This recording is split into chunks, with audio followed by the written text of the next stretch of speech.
দেশের সমস্ত প্রতিভাবান মানুষ যদি আমরা একটা তালিকাবদ্ধ করি, তার মধ্যে প্রথম সারির একজন মানুষ ছিলেন মরহুম মোস্তফা মনোয়ার। আমার পক্ষ থেকে এবং আমাদের মন্ত্রণালয়ের পক্ষ থেকে উপস্থিত সবাইকে সালাম জানাই এবং শোক সন্তপ্ত পরিবারের প্রতি আমি গভীর সমবেদনা প্রকাশ করছি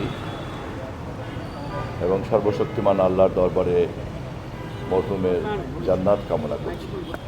জনাব মোস্তফা মনোয়ার সাহেব এমন একজন মানুষ ছিলেন, দেশের সমস্ত প্রতিভাবান মানুষ যদি আমরা একটা তালিকাবদ্ধ করি, তার মধ্যে প্রথম সারির একজন মানুষ ছিলেন মরহুম মোস্তফা মনোয়ার।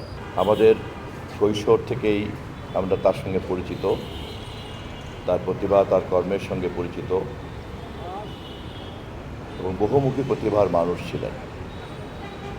একটা মানুষ অন্তর্গতভাবেই একজন শিল্পী ছিলেন এবং শিল্পকলা সাহিত্যের জগতের বহু ক্ষেত্রেই তিনি বিচরণ করেছেন।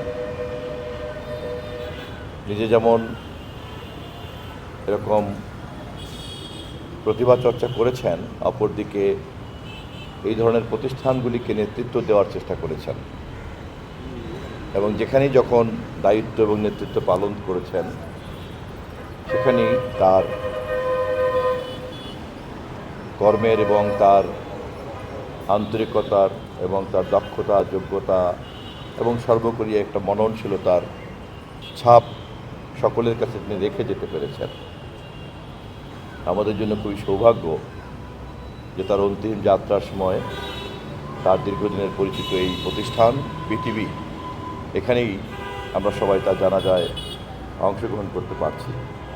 আমি বিটিভির পরিবার এবং তথ্য মন্ত্রণালয়ের সংশ্লিষ্ট সকলের পক্ষ থেকে আবারও মরহুমের আত্মার মাগফিরাত কামনা করছি, সর্বশক্তিমানের দরবারে তার জান্নাত কামনা করছি এবং শোক সন্তপ্ত পরিবারের প্রতি গভীর সমবেদনা ব্যক্ত করছি। দেশে দেশে সবার সাথে দ্য নিউজ।